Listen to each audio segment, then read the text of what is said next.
l'écrivain et l'ogre du Petit Poucet. Bonjour. Nous allons commencer par Charles Perrault.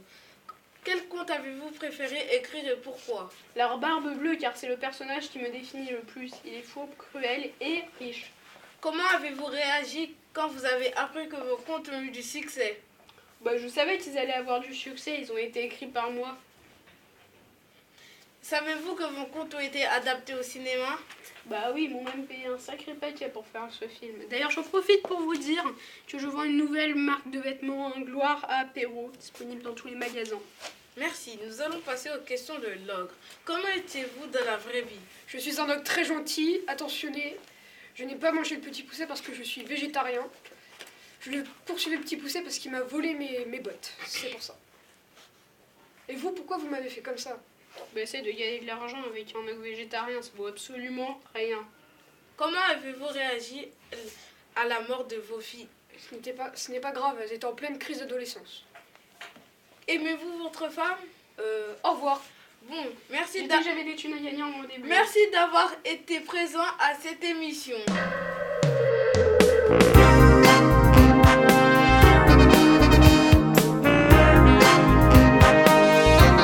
Bonjour à toutes et à tous. Aujourd'hui, on se retrouve sur Télécrivain à 19h comme d'habitude. Aujourd'hui, nous accueillons deux invités très très spéciaux. Un tonnerre d'applaudissements pour le Petit Poucet et son père. Mais je suis pas petit, moi, je commence ma 6e. Alors on se calme là, d'accord? D'accord, commençons les questions, monsieur Grand Poucet. Comment vous est-il venu à l'idée de semer du pain derrière vous? Eh bien, j'ai réussi à semer du pain derrière moi car je suis un génie. Et d'une autre part, j'avais un tout petit peu trop de pain chez moi. Merci pour cette réponse. Et vous, monsieur le père, pourquoi avez-vous abandonné vos enfants? Moi, abandonner mes enfants? Mais pour qui vous vous prenez pour dire ça? Je suis le père d'une famille, je suis responsable. Mais oui, c'est vrai, il ne nous a pas abandonnés. On est juste parti chez l'ogre pour fêter Halloween. Mais les filles de l'ogre ne sont-elles pas mortes? Eh bien non, c'était du faux sang, c'était du maquillage. Et puis, l'ogre est notre ami, il ne ferait pas de mal à un lion. D'accord, merci pour cette réponse. Passons maintenant à la dernière question. The last question.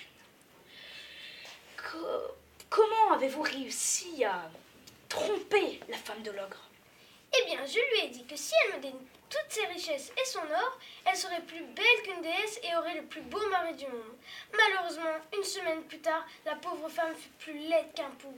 Et son mari, transformé en Jupiter, eut peur d'elle jusqu'à la fin de ses jours et l'enferma dans une cage.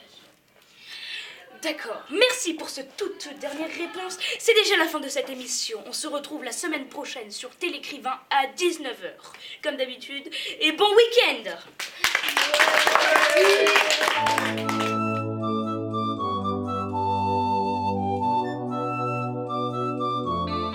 Bonjour, je suis la fée des contes les fées. Et aujourd'hui, j'accueille chez moi boire une petite tasse de thé, la mère. Bonjour. Pourquoi ma fille crache-t-elle des vipères et des serpents à cause de votre don? Parce qu'elle ne m'a pas été bonne, alors que sa sœur l'a été. Au départ, pourquoi avez-vous testé mes filles? Je n'ai pas testé vos filles. Je passais par là et la cadette a été si généreuse avec moi. Ah bon? Alors pourquoi vous êtes-vous déguisée en vieille dame? Je ne voulais pas qu'on me reconnaisse, voyons. Et vous, pourquoi préférez-vous votre fille aînée? Car je ne voulais avoir qu'une seule fille et que l'aînée, ma petite chérie. Dans ce cas, puis-je adopter votre fille cadette? Elle est si belle. Bien sûr. De toute façon, je ne l'ai jamais aimée.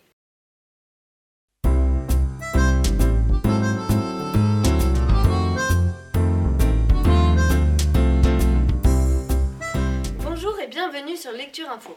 Aujourd'hui, nous avons le privilège de rencontrer les sœurs de Cendrillon. Bonjour mesdemoiselles. Bonjour. Pour commencer, êtes-vous vraiment comme Charles Perrault vous a décrite dans son conte? Absolument pas. Nous ne sommes pas superficiels, mais que croyez-vous? Voyons. Mais attendez, ma bague en or ornée de diamants. Où est ma bague en or ornée de diamants? C'est sûrement cette petite sotte de Cendrillon qui te l'a volée. Excusez-moi mesdemoiselles, nous sommes en direct. Bien, continuons. Aimez-vous votre sœur, Cendrillon? Oui. Non. Il faut faire bonne impression. Mais veux-tu que l'on mente? Eh bien oui. Très bien, très bien. Oui, nous l'aimons. D'ailleurs, je l'aime plus que celle qui est à côté de moi. Comment? Tu m'as dit de faire bonne impression, donc c'est ce que je fais. Et votre mère, l'aimez-vous? Oui, nous l'aimons. Vous ne pensez quand même pas que nous sommes méchantes, voyons. Est-elle vraiment comme Charles Perrault l'a décrite? Non. Notre mère, c'est la plus gentille au monde. C'est Cendrillon qui est méchante. Mais il fallait faire bonne impression.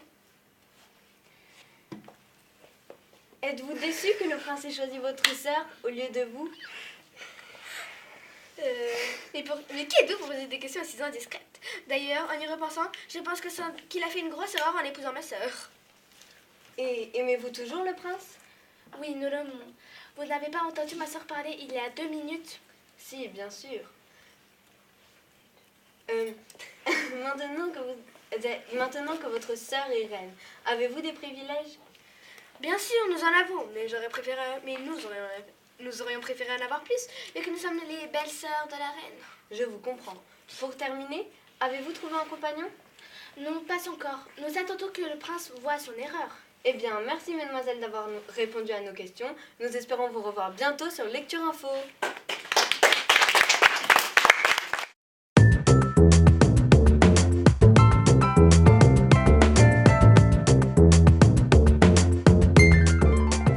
Bonjour mesdames et messieurs, aujourd'hui je veux présenter une émission. Je veux interroger le chaboté.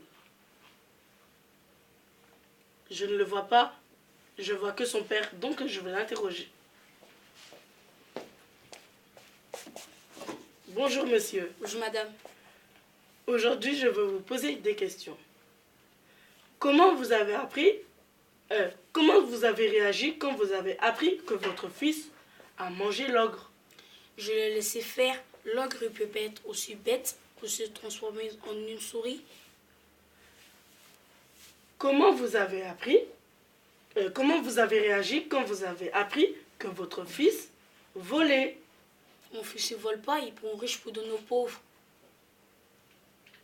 Je vous comprends pas. Vous avez rien dit? Oui, c'est normal, nous on fait partie des chats.